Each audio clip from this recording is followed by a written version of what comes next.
Disney stock is the topic of today's presentation, and in this DIS stock analysis, we're going to look at what exactly Disney does and why people might be attracted to it. Now, just some initial thoughts to start. Many investors these days, I think it's because of social media, seem to latch on to whatever name's being talked about by the social media financial experts, of which there are no shortage of. There's also no shortage of great companies to invest in. So lots of newbie investors seem like they need to go out searching for some needle in a haystack when there are some very obvious quality companies out there to invest in. Be very careful about turnaround stories, or what they call value traps, and we're going to consider if Disney might fall into that category. But always start at the top. So what exactly are you looking for when you find Disney stock to be a possible investment candidate? Well, one of the ways that we can do that very quickly is to start by looking at the sector and industry classification. So we use Yahoo Finance a lot because it's easy to access and navigate through, and you can find some key bits of information so that we're all on the same page. So when we look at what a company does, we'll often go to the sector classification to understand what they do. Now, it's a bit tricky for Walt Disney, and I'll tell you why. It's because MSCI in September of 2018, so this was shortly after I left the firm, they underwent the biggest structural change for the GICS classification yet. GICS stands for Global Industry Classification Standard, and it's how we used to classify companies as to what they do. So in this case, the structural change was when the telecom services sector was significantly broadened and then renamed communication services. So you can see here on the right some of those changes. So in this new category, you will have names like Alphabet or Google and Facebook, Tencent, you see there, and the old telecoms, AT&T, Verizon, and then, of course, you see Disney, which used to fall under consumer discretionary. So there's actually an entire Wikipedia piece that talks about this was a big deal, and I'm somewhat sad I wasn't around for all the drama, where a lot of investment managers had opinions about this, as MSCI would often solicit them, and then when it actually went into effect, it was just, you can read the story. It was quite interesting. But this new communication services sector that you see here, it's broken down even further, and it's rather cool. You see how they use codes, 50 for communication services, and then you break it down to the next level, 5010 telecom services, 5020 media and entertainment, and then you go all the way down the list. So when you think about communication services, you can also think about it in more detail as to these different buckets. Now, what I like to do when we come across a particular sector is to dive into the biggest constituents of that sector, and to do so you can simply look at an ETF. So here we've pulled up this State Street Global Advisors ETF for the communication services sector, has $14 billion of assets under management, so it's the largest of all sector ETFs for communication services. And then we can go to holdings, you see there, and when we click that, we're taken to this page here, and we can see the biggest holdings in this ETF. And it's interesting to see that Facebook and Google make up almost 50% of this ETF. So what we did here is that we clicked daily there to download all holdings. We pulled them into Excel, and then we resolved them using the Refinitive Plugin, which is simply a way of allowing you to import financial data easily. And we did that for all the names in this ETF. And then on the right, we consolidated them by industry. So this is really a subsector. They may be using a different classification here than GICS. There's also another out there called ICB. But the point is, we want to isolate Walt Disney and its competitors. We did that here. We could see Walt Disney dominates, at least in terms of market cap, and they compete against names like Warner Brothers, Live Nation, Fox, etc. So that's one thing that you want to start by doing, is understanding who a company competes with and if they're a leader. We only like to invest in leaders in any particular domain. Now, if you're wondering how to do this little trick of pulling financial data into Excel, we put together this piece. It's titled How to Get Stock Prices in Excel for Free. You can search for it on our website. I like the intro here. I was just going to read it. The hallmark newbie investor is someone who tells you gleefully that the stock they bought a few weeks ago is up 20%. as if short-term price movements have anything to do with the potential of the volatile tech company they probably invested their life savings in. Let the emotional roller coaster begin. So that's how many newbies start to get their feet wet in the stock market, and that's when we like to get a hold of them and teach them how to become better investors. And one way to do that is to analyze the data, and this is a great tool. It's called a Refinitive Plugin for Excel that anybody with the appropriate version of Excel can utilize. So let's get back to revisiting our thesis. If you think the communication services sector will outperform, invest in Vox ETF or the one that we looked at previously from Spider. You might want to invest in this sector, but not with the 50% exposure to Google and Facebook and Netflix. If you throw in those three together, it's over 50%.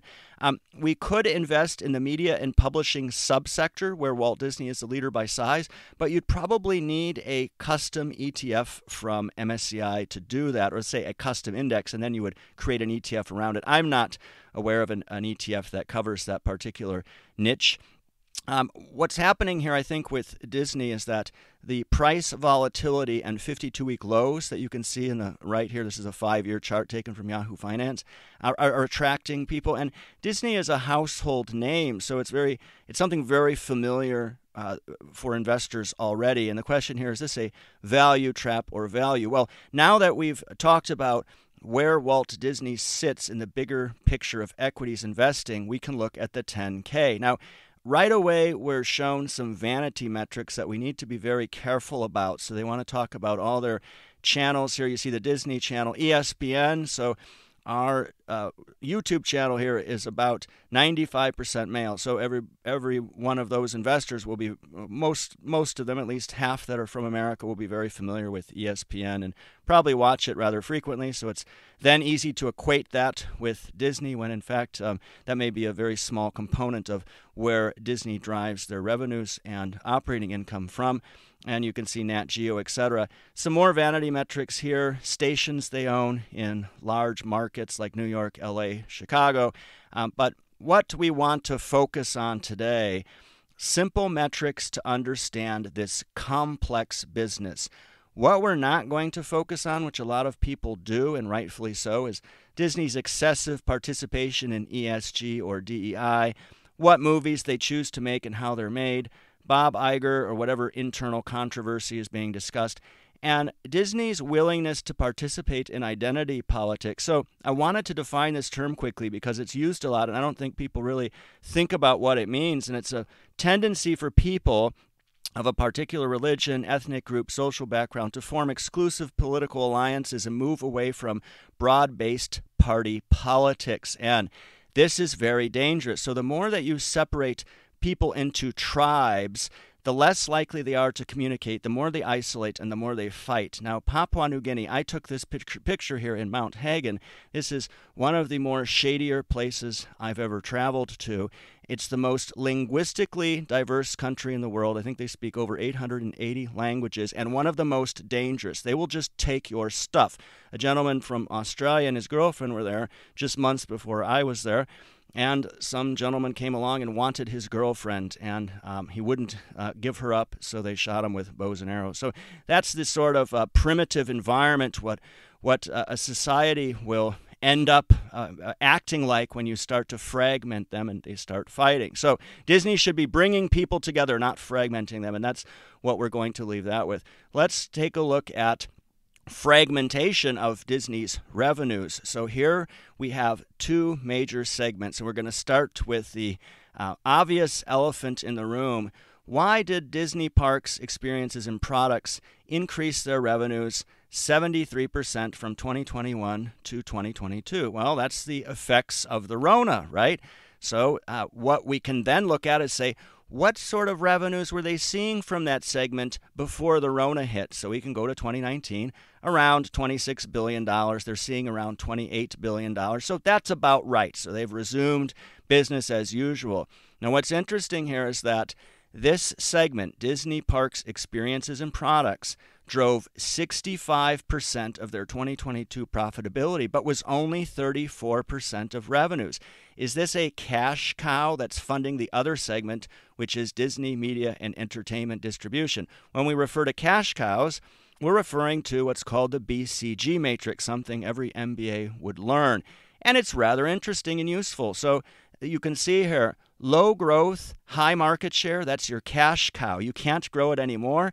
And then you're taking all the cash, so you should have been able to expand your margins as much as possible. And all that cash then is used to fund stars. Ideally, these are high growth, high market share areas, or they may be high growth, low market share areas where you're trying to move into. So the question is, when you look at Disney and you see their cash cows, what they're funding with that cash, is that high market share or low market share? And this says it correctly. You use this matrix to prioritize different businesses by their degree of profitability. So let's take Disney Media and Entertainment Distribution. This is that other category that accounted for most of the revenue, 66% of 2022 revenues.